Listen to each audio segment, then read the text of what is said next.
You are about to experience the 2022 Ford Explorer ST line in fully immersive 360 video. If you've never experienced a 360 video before, if you're on your desktop or even mobile, make sure you're in the highest quality settings possible, so 5.7K. If you're on your desktop, you can take your mouse and click it, drag it around the screen. You can go full 360, in, out, up, down. You can go up and down, looking up, literally full 360 view. If you're using your cell phone, if you don't have the YouTube app installed, do that immediately, because as we go through this review, you could literally take your phone, you can do a full 360 walk around, you can go up and down, and it's going to show you dynamically what's happening as you go, and you can control what you're looking at as we go through this review. So if you don't want to look at my face as you go, spin around and turn around, look around behind you there. But we're going to be diving into the ST line of the vehicle and figuring out what this thing is all about. Now, first thing, the ST line is brand new for the 2022 model year, and that's going to be for Canada and the States, which is great. Ford pretty much did with the ST line Explorer what they did with the Edge. They essentially gave it the same kind of look as the Explorer ST, but with the exception of what's going on underneath the hood. Because the regular ST Explorer has a 3-liter twin-turbo engine, but this thing has a 2.3-liter turbocharged instead. So getting underneath the hood, there's a latch on the inside, just to the left-hand side of the pedals. We just pull that twice to open this thing up, and then just popping it open. We've got our hook, and in it goes. Let's get you a little bit closer. Don't mind me. All right. Now take a peek underneath the hood of this thing. So it's the 2.3-liter EcoBoost engine, the same that we're going to find in a lot of other Ford vehicles, and even in the lower trim levels of the Explorer, we're going to find this 2.3-liter as the standard engine choice. Power-wise, this thing can push out 300 horsepower and 310 pound-feet of torque, so a great amount of power looking at what can be done here. We can easily top up some fluids if we want to. Checking oil, a little bit more challenging. Like, I'm 6 feet tall and I can just kind of reach it there. So if you want to, you can do it yourself. Just let your dealership handle it for you instead if you want to go that route. But overall, it is nice. Now, there isn't any sort of engine cover there, but we do have a brace along the top, and then we do have a fire shield just right along the very top on top of that. So many tops, too many tops. But great look. Now, taking a look in order to change out the light bulbs inside of this thing, it's a little bit more challenging to do. Not impossible, because if you're mechanically savvy, you'll be able to do it. It's not impossible to do it yourself, but you could also just wait for your Ford dealer to do it for you when you've got your regularly scheduled maintenance.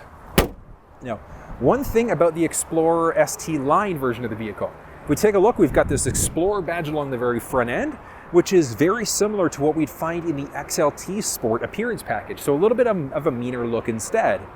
Beautiful LED headlamps there. We've got our fogs a little bit further back, so let me pull you backwards a little bit there. There we go. So we've got our fog lamps and things like that.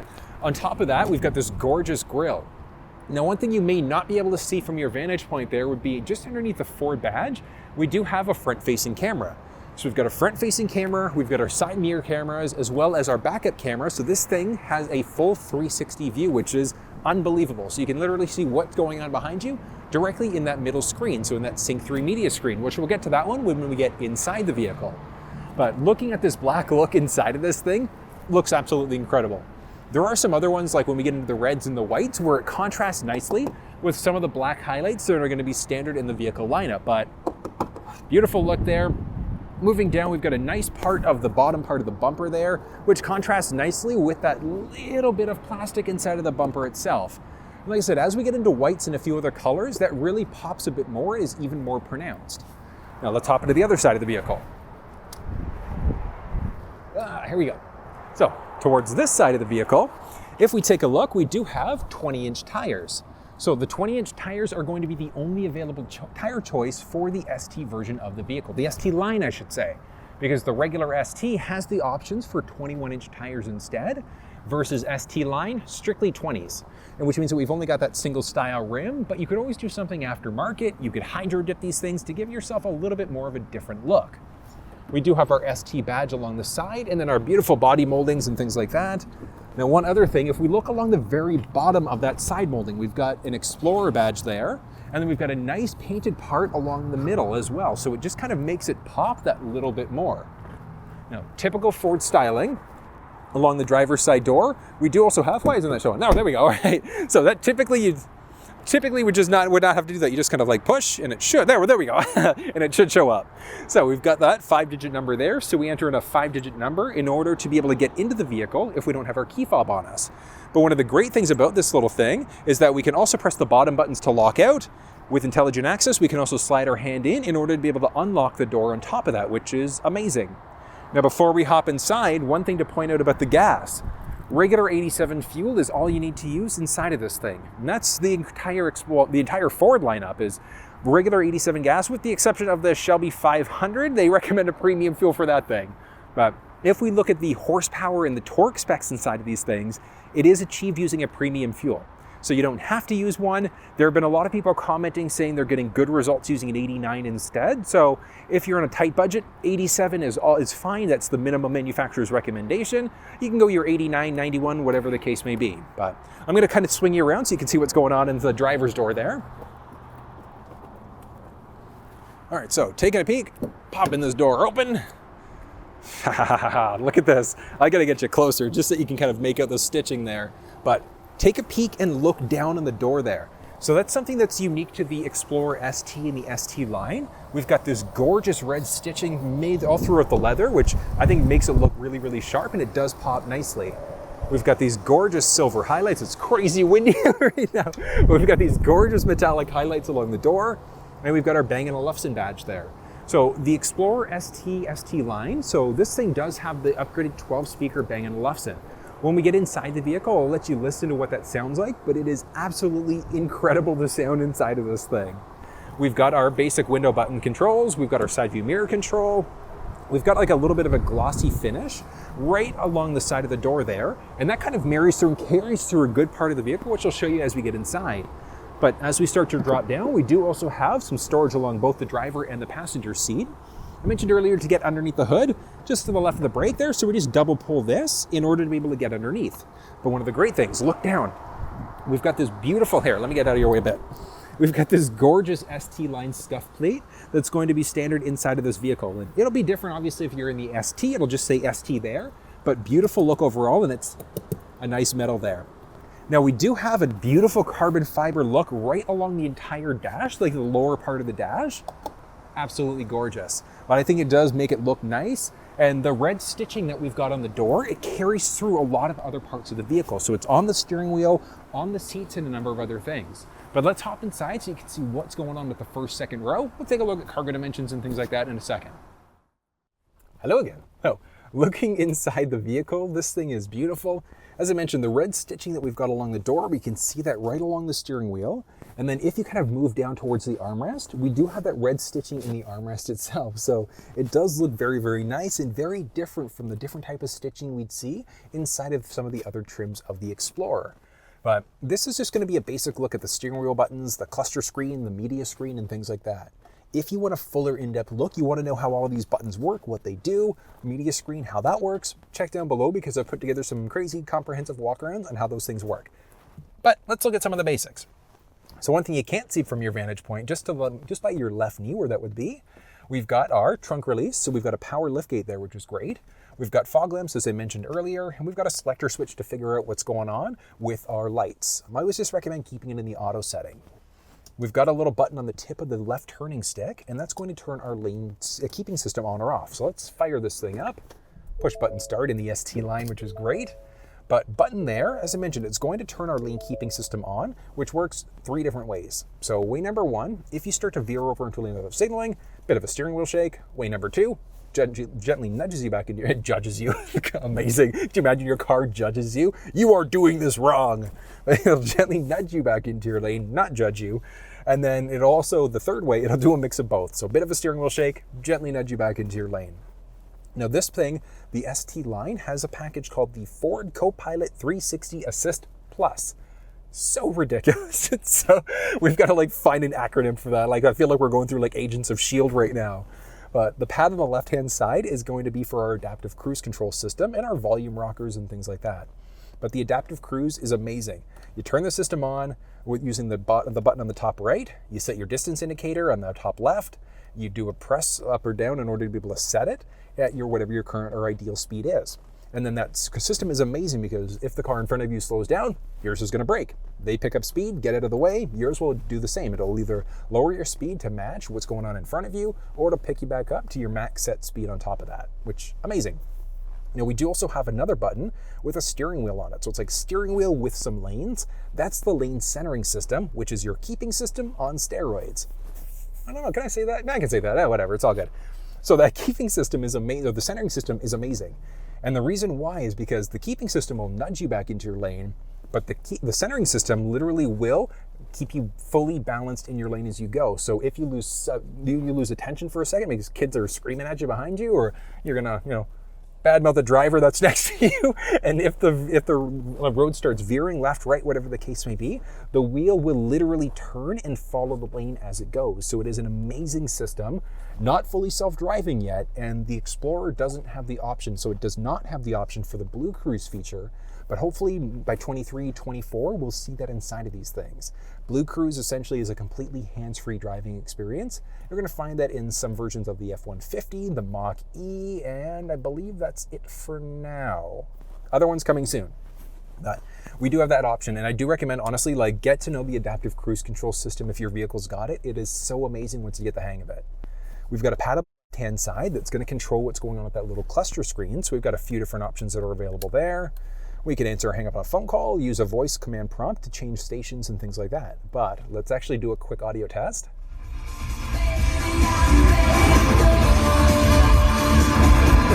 This thing is so good. It's so good. And that wasn't even the full sound inside of it. So tons of different options. Sounds absolutely incredible. Like I said, that's the upgraded 12-speaker Bang Olufsen sound system inside of this thing. Now, one thing, I don't know if you're going to be able to see the details in the video there, but we've got that carbon fiber look right by it's on the lower part of the dash, and it looks absolutely beautiful. But listen to this. So it sounds amazing, it looks amazing, it feels amazing. It's not, I don't think it's a true carbon fiber, but it's really, really nice all at the same time. We've got our push button start there. And then just underneath the media screen, we've got a tray that's fully removable. So if you wanted to clean it off, you could easily do that. Now the media screen itself is great. It still is the Sync 3 screen that we're gonna find from last year's model of the Explorer, but it gives you Android Auto, Apple CarPlay support. That as of right now, it's still wired. So with Sync 4 that's available in some other Ford vehicles, you unfortunately can't just upgrade the software to Sync 4. It's a completely different underlying technology. But there are some different aftermarket solutions for the little dongles and things like that to give you wireless CarPlay and Android Auto and things like that. But I am in the process of reviewing one of those things, so I'm just waiting for the device to show up. Once it does, I'll put together a fully comprehensive review to see if it actually does work. But a few things to highlight about the screen itself. We do have factory navigation inside of this thing. So I'm just gonna kind of peel this display sticker for a second. If you wanna kind of flip around and look at the screen, we've got a fully responsive screen there. So we can easily adjust as necessary. We can do an easy pinch to zoom, which is nice.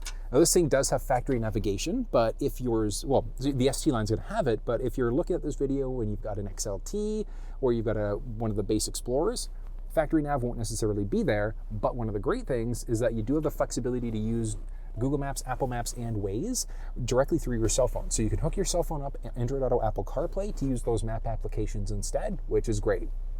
We've got some pretty cool settings inside the vehicle. Like the driver assistance settings would be the big one.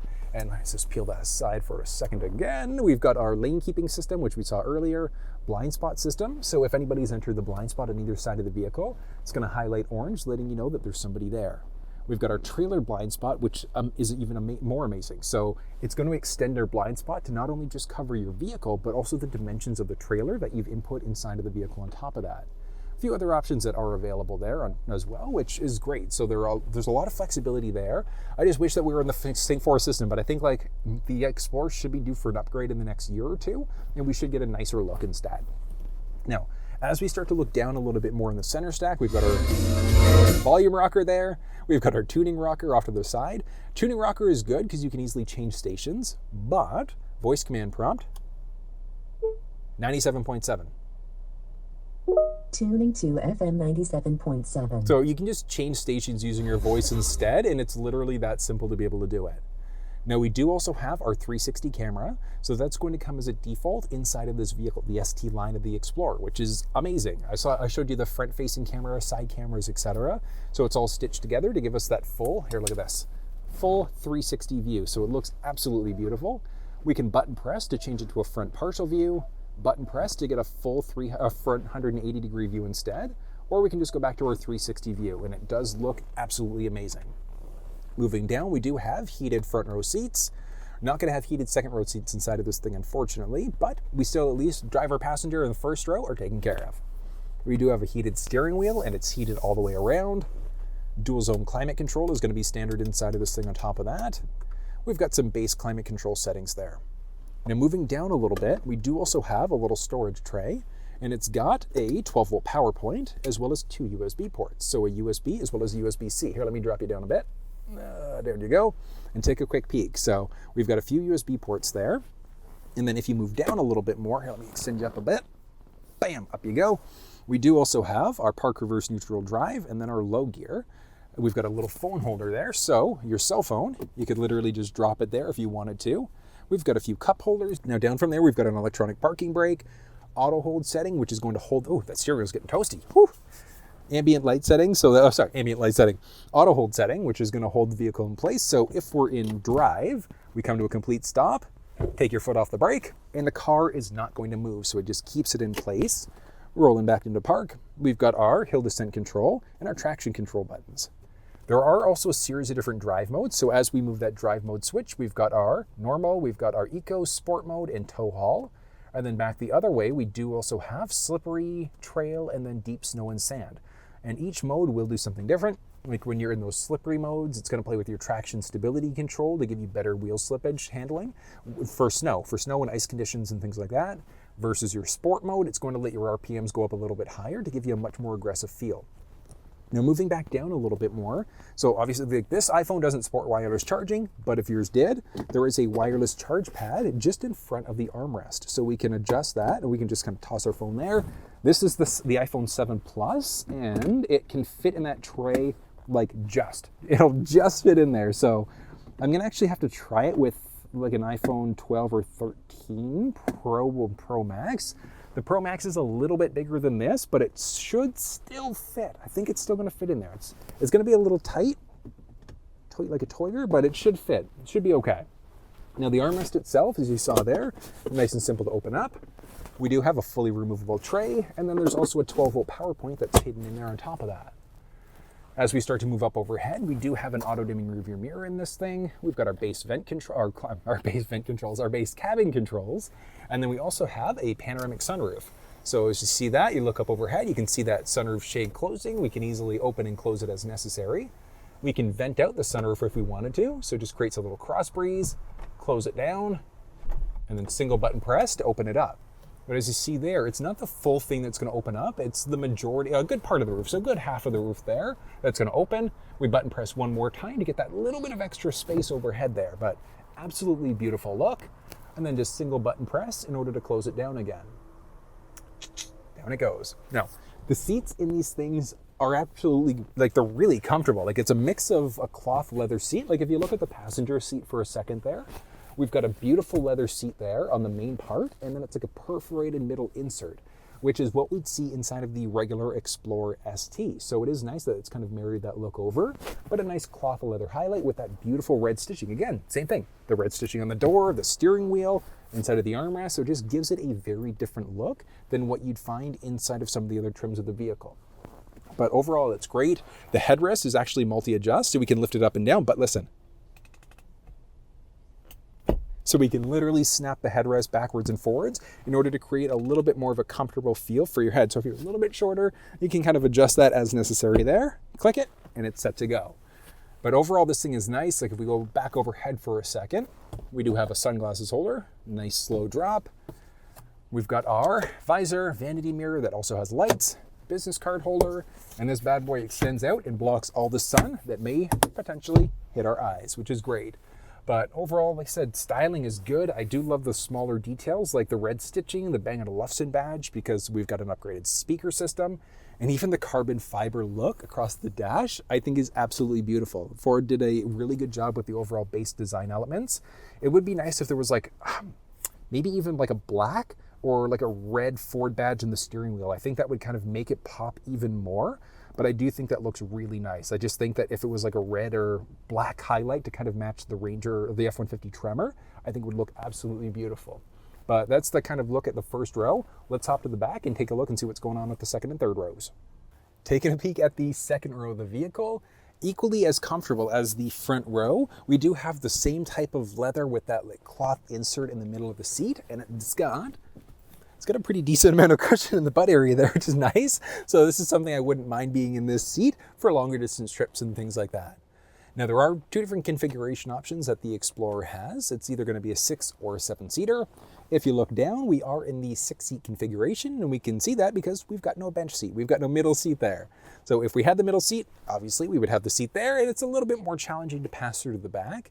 Not impossible, because the seats also can fold forward very easily. So if we look just behind the arm, or by the headrest, I should say, of the driver passenger seat, we've got a little lever there, so we can literally pull that, slide the seat forward in order to be able to get into the second row, or the third row, I should say.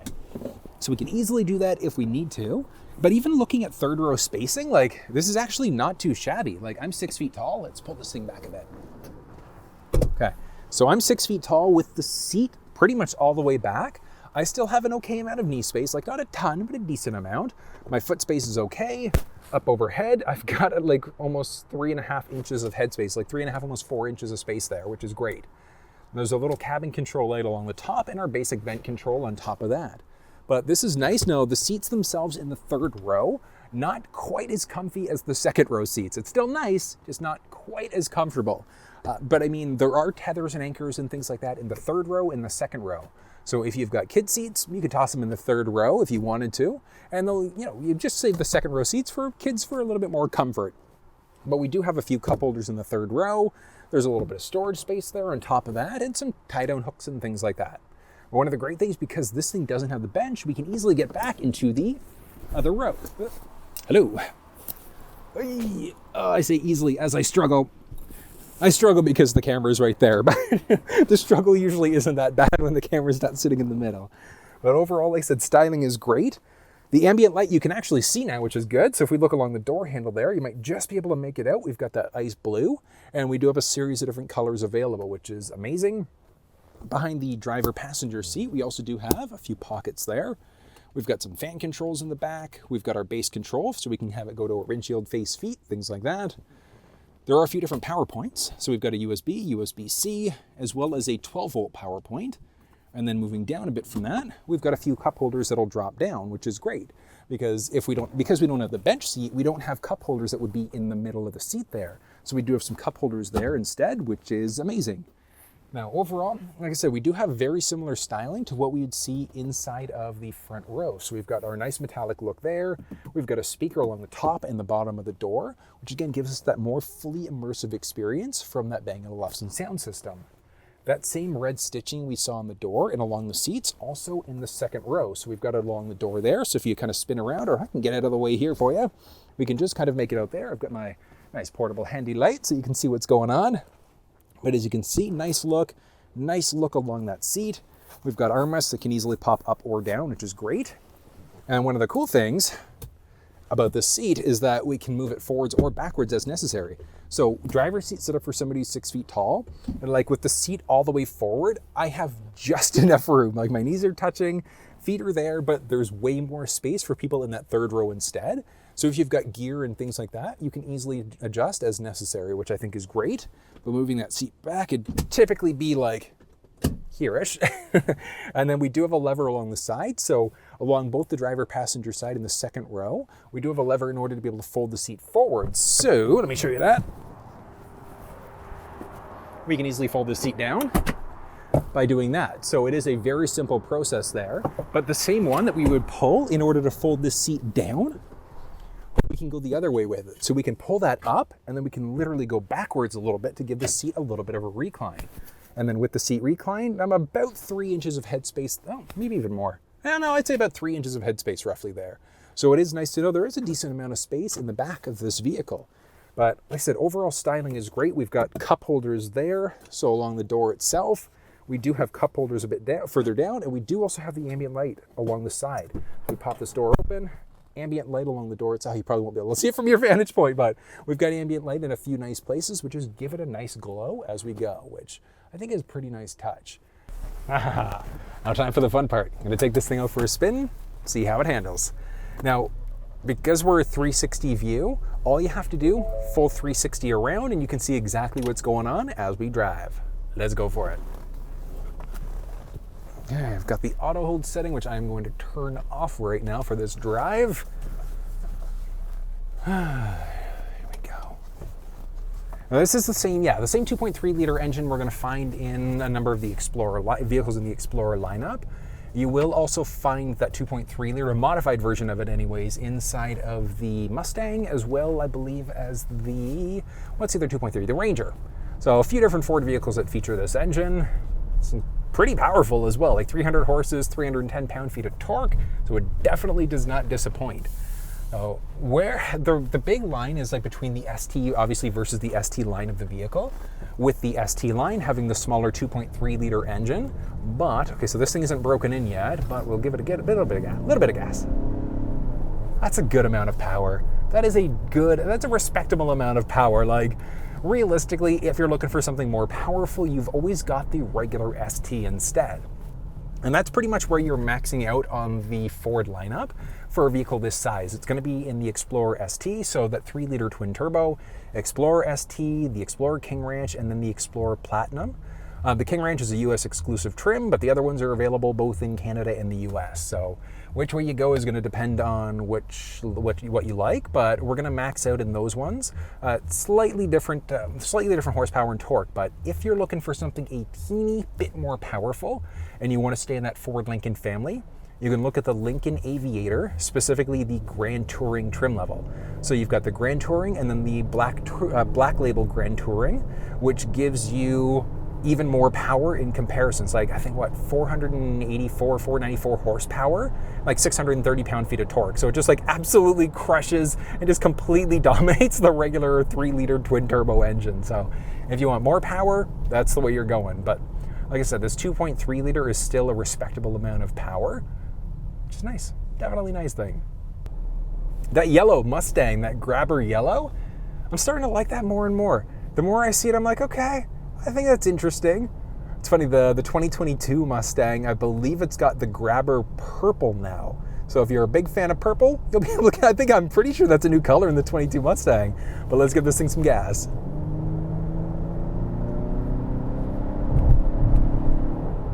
Okay, that is pretty nice. So this is the 2.3 liter engine, very responsive as you felt there. I'm gonna turn the lane keeping system on.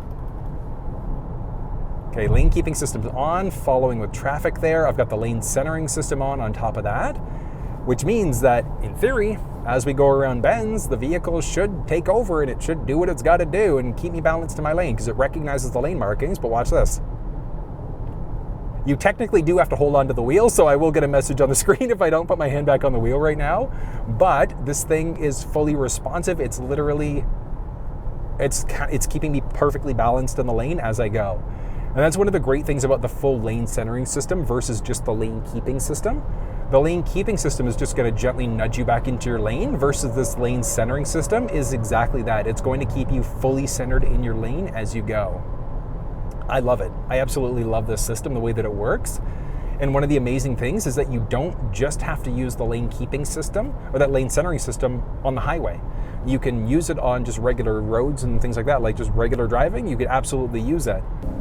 Okay, there we go. And we're gonna go back to that 100 kilometers an hour again. And a truck in front of me is going like really, like it's going slower just to kind of pick up speed. So I'm just gonna stay in this lane so you can see exactly what's going on as we go.